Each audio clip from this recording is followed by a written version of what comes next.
Hello guys, welcome back to my channel. আজি অন্য এটা ভিডিও লৈ আপোনালোকৰ মাজত উপস্থিত হলো। আজিৰ ভিডিওৰ টপিকটো থাকিব যেটো অসমত এছআৰ সম্পূৰ্ণ হৈ গল। এছআৰৰ ফলত কোন ঠাইত কিমান ভোট নোৱা হৈ গল, কোন জিলাৰ পৰা কিমান ভোট ডিলেট হল, সৰ্বমুঠ কিমান ভোট ডিলেট হল বা কিমান ফাইনাল লিষ্টত আহিল আৰু এছআৰৰ পিছত ফাইনাল লিষ্টত আপোনাৰ নাম ভোটাৰ লিষ্টত থাকিল না নাই, কেনেকৈ নিজৰ মোবাইলখনত দি নিজে চাই ল'ব পাৰে। আজিৰ ভিডিওত সবিশেষ আপোনালোকৰ সৈতে শ্বেয়াৰ কৰিম। ভিডিওটো একলৈ চাই থাকিব আৰু মোৰ ভিডিওটো যদি ইউটিউবত চাই আছে মোৰ চেনেলটো সাবস্ক্ৰাইব কৰি ল'ব আৰু ভিডিওটো যদি ফেসবুকত চাই আছে মোৰ ফেসবুক পেজটো ফলো কৰি ৰাখি দিব। লগতে ভিডিওটো লাইক কৰিবলৈ নাপাহৰিব। যেনেকৈ ভিডিওটো আৰম্ভ কৰিছো। গাইছ অসমত 3,40,00,000 সৰ্বমুঠ জনসংখ্যাৰ পৰা ভোটাৰ 2,49,58,139 জন।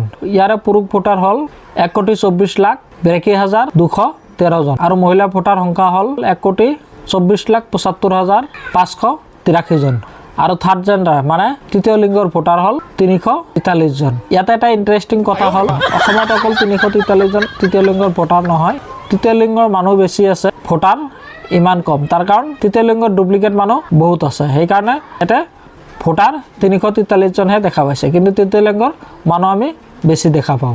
গাইছে এছআৰৰ আচল উদ্দেশ্য আছিল মৃত ব্যক্তি কিছুমান লোকৰ ভোটাৰ লিষ্টত ডাবল নাম বা আদি ভোটাৰৰ নাম অন্যান্য যিবিলাক আখোৱা আছে এইবিলাক আখোৱা আঁতৰ কৰি ফাইনেল ভোটাৰ লিষ্ট তৈয়াৰ কৰাই এছআৰৰ মূল উদ্দেশ্য আছিল। সেইবুলি 2,43,485 জন আখোৱাপূৰ্ণ ভোটাৰ নাছিল। গতিকে বিভিন্ন জাগাত ৰাজনৈতিক কাৰণত অবজেকশ্যন কৰি জেনুইন মানুহৰ নাম কাটি দিয়া হৈছে। যিসকলৰ নাম ভোটাৰ তালিকাৰ পৰা বাদ পৰিছে তেওঁলোকে কি ডকুমেণ্ট সাবমিট কৰিব লাগিব, মই এই বিষয়ে অন্য এটা ভিডিও বনাইছো। এই ভিডিওটোৰ লিংক মই ডিসক্ৰিপশ্যনত দি দিম, আপোনালোকে চাই ল'ব পাৰিব। যিসকলৰ নাম ভোটাৰ তালিকাৰ পৰা কৰ্তন কৰা হৈছে তেওঁলোকে 15 দিনৰ ভিতৰত জিলা দণ্ডাধীশৰ ওচৰত আবেদন কৰিব পাৰিব, অথবা যদি সন্তুষ্ট নহয় এই ক্ষেত্ৰত 30 দিনৰ ভিতৰত মুখ্য নিৰ্বাচনী বিষয়াৰ ওচৰত আবেদন কৰিব পাৰিব। 2,49,00,000 যেটো ভোটাৰ তালিকা প্ৰকাশ পাইছে এই ভোটাৰ তালিকাৰ ওপৰতে 2026 চনৰ ভোট গ্ৰহণ হ'ব।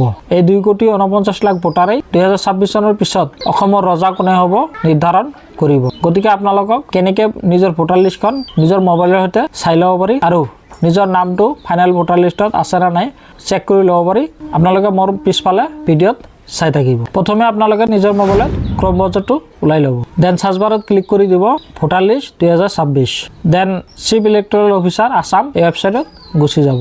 দেন ওপৰত একেবাৰে দেখা পাইছে ফাইনেল ভোটাৰ লিষ্ট বুলি ইয়াতে ক্লিক কৰি দিব।